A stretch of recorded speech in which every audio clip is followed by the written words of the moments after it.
बड़ी खबर राजा रघुवंशी हत्याकांड से जुड़ी हुई आपको बता रखे हैं। सुप्रीम कोर्ट से सोनम रघुवंशी की जमानत रद्द कर दी गई है। 3 हफ्ते में सोनम को सरेंडर करना होगा। 6 महीने में ट्रायल पूरा करने के लिए भी कोर्ट ने कह दिया कि ट्रायल पूरा नहीं हुआ तो सोनम याचिका दायर कर सकती हैं एक बार फिर जमानत के लिए। लेकिन फिलहाल 3 हफ्ते के अंदर वापस सोनम को जेल जाना होगा। ये बड़ी जानकारी इस वक्त आपको बता रखे हैं। इस वक्त हमारे सहयोगी अक्षत मिश्रा हमारे साथ जुड़ के। अक्षत, क्या कह रहे हैं राजा रघुवंशी के परिजन? बिल्कुल दीपेश, देखिए बहुत बड़ी खबर है, एक बड़ा यूटर्न इस केस में है और ऐसे में हमारे साथ राजा रघुवंशी की जो माताजी हैं वो मौजूद हैं। आंटी, बहुत बड़ी खुशखबरी है आपके लिए। देखिए कई समय बाद घर में थोड़ा सा खुशी का माहौल है, क्योंकि जिस तरीके से सोनम जमानत पर बाहर थी और वो अब सर्वोच्च न्यायालय सुप्रीम कोर्ट ने रद्द कर दी।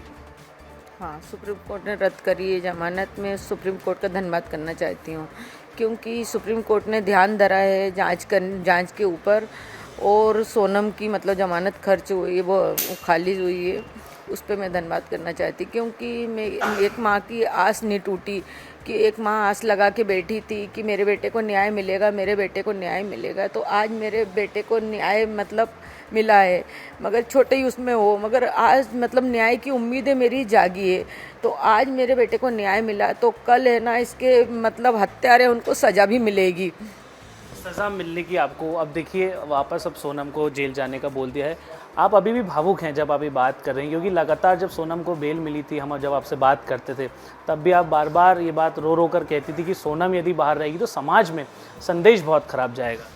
हाँ, मैं यही बोलना चाहती थी कि सोनम जैसी लड़की बाहर कैसे आ सकती है। जब सोनम जेल से बाहर निकली थी तो मतलब मेरे को इतना दुख हुआ था कि सोनम बाहर कैसे आ सकती है, इसने इतना बड़ा कांड करा, मेरे बेटे को मारा, और ये बाहर कैसे घूम सकती है। कि समाज में मतलब इसलिए खतरा है, मतलब कि ऐसी लड़की मतलब बाहर घूमेंगी तो समाज के ऊपर असर पड़ेगा। मतलब दूसरी लड़कियां भी सोनम को देख के बिगड़ रही, मतलब कि जैसे सोनम ने कांड करे ऐसे दूसरी लड़कियां भी कांड करते जा रही हैं।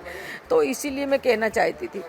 आंटी, आप एक बात से और बहुत ज़्यादा दुखी हुए थे जब गोविंद, जो कि सोनम के भाई हैं, उन्होंने इसी घर में आकर आपसे पैर पड़कर माफ़ी मांगी थी और कहा था कि मैं राजा का साथ दूंगा। लेकिन गोविंद जो हैं वो भी पलट जाते हैं, बाद में सोनम के साथ खड़े हो जाते हैं, उन्हीं की मदद करते हैं। उस पर क्या कहेंगे? आज वो उन चीज़ों पर भी एक बड़ा वार है। देखो, गोविंद ने उस समय कहा था, इसके बाद में ना गोविंद ने एक बार फ़ोन लगा के पूछा कि मम्मी तुम कैसे हो, कैसे नहीं हो, मैं तुम्हारे साथ खड़ा, तुमको किस चीज़ की ज़रूरत है, किसकी नहीं है। तो गोविंद ने मेरे से एक बार भी नहीं पूछा मतलब। और गोविंद ने जो बोला था वो सब देखो पता चल रहा है कि गोविंद ने कितना सच्चा था, कितना झूठा था। गोविंद उसकी बहन के पीछे ही खड़ा था, कोई हमारे साथ नहीं खड़ा था। आज गोविंद खड़ा होता तो मेरे बेटे को न्याय दिलवाता कि एक माँ के साथ खड़ा रहता है कि नहीं माँ मैं तुम्हारे साथ खड़ा हूँ, तुम्हारा राजा नहीं उसकी जगह मैं खड़ा हूँ। मगर गोविंद मेरा कोई साथ नहीं दिया। मैंने तो उसको अपने बेटे जैसे ही समझा था, मगर उसने मेरे को माँ नहीं समझा।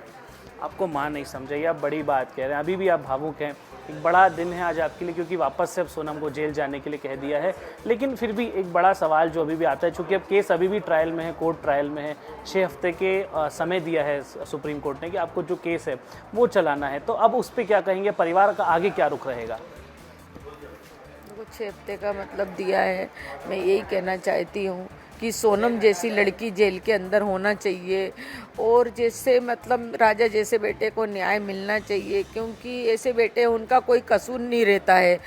और ये सोनम जैसी लड़की ऐसे बाहर रहेंगी तो मतलब है ना समाज में डर खतरा मतलब सब बना रहता है, दूसरी लड़की उन पे गलत असर पड़ेगा। पुणे का केस भी हमने देखा, तब भी आपने बड़ी बात राजा रघुवंशी की मां करती हुई नजर आ रही है। आप अक्षत बात करते रहिए। फिलहाल बहुत बहुत शुक्रिया।